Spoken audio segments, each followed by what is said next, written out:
After the warmest of welcomes, finally, we're here! Earlier, you saw Mercedes Bay Raintree during the day with Dr. Ngayon naman, samahan niyo akong i-explore ang world-class resort na ito during the night.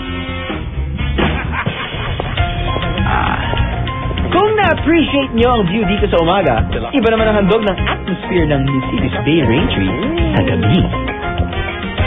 Kita niyo naman, the resort really sparkles magnificently during the night. And now, let's cut to the long chase. Ito na ang aking pinahihintay, ang matinding sorpresa sa akin ng ating bida. Right, pare, you're showing me to my room. Tama na.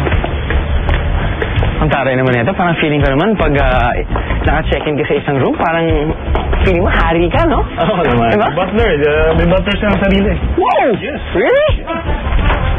Wow, kanga. Gusto mo ba ito? Wait. Ito, room ko. Bro, para sa'yo to. Bro, Para sa'yo, ha? room ko to. Yes. Come on, pasok tayo. Dali lang. Ito medyo warm. Cool. Ano ka mami, yung food spa? May foot spa. Courtesy of the resort. Very good. Parang ganda. Ay, meron pa. Halika dito. Hindi, kukunin ko na kasi pare baka makalimutan ko pa eh. Kaya guilty rin naman kayo ginagawa niyo to eh. O, ito. Ito yung, this is where all the action will happen. Pero bro, hindi mo naman. Hindi mo nakakaya. Tingnan. Bro, nakakaya naman yan! Ano naman yan? Ayos ba? Bro, college ba ako yan? 8 years ago?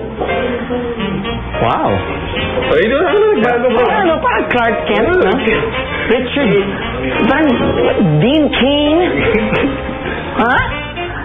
Innocent? Diba? Studios? What? Sensitive? Ka na dyan. Ito yung finale. Ito yung sorpresa namin sa'yo. Your very own jacuzzi. Bro. Ayos ba? Gandas.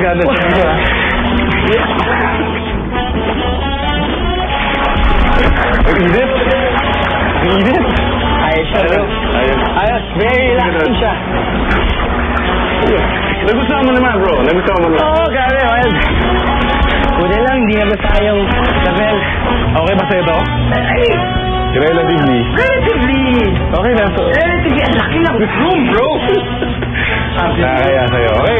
Okay, iwanan ka na kita dito dahil magpapahinga pa. Napagod ka sa biyahe. So, ikaw na bahala dito. Enjoy your jacuzzi, man. I think you've seen enough, mga bihero. Alam kong nakakaingit, but for now, I may need to ask for a little bit of privacy. What can I say? Ang sarap talagang buhay, hari. Nagustuhan mo yung kwarto mo? Pare, alam mo, feeling ko nga ako yung prinsipe ng Abu Dhabi. Ay, gano'n? Oo, gano'n. Parang feeling ko, parang I'm royalty. Ayos, ha? Iba talaga. Tapos nag-swimming na nga ako. Diba? Ilang 30 minutes lang tayo to prepare so that we can eat dinner, diba? Yeah. Pare, I maximized my 30 minutes. Dipped. Well, actually, pare, almost fell asleep sa jacuzzi. It's so relaxing. But you have to admit, bro, it has been a very wild day. Bro, huwag ka muna magtanggal ng shirt. Mahirap nang isipin ng mga tao na meron tayong bromance. Hindi naman tayo lang dalawa eh. Kasama natin yung staff, Oo pala. Nakakalimutan ko. Sanay ako na nandiyan parati sila tapos yung kinakaus ko parati yung camera. Maganda, kainin na natin to. Sige pare, show me the way. The Della Playa restaurant in Mercedes Bay Raintree offers an array of Southeast Asian cuisine. Let's sample their lip-smacking delicacy, shall we? So Drew, ito yung pinapakain nila sa mga guests nila dito. Start tayo sa appetizers. Ito yung mixed satay nila, shrimp, beef, and pork. And chicken also. And for ito, yung lady finger. Kinakain mo bro eh. Appetizer. Sinubukan ko lang. Okay. So ito naman, lady fingers. Pero ang kaibahan nito, okra. Alam nila rin to eh. Hindi ako makain ng okra. Never. In my entire life, kumain ako ng okra. Subukan namin. Okay naman, no? Hey!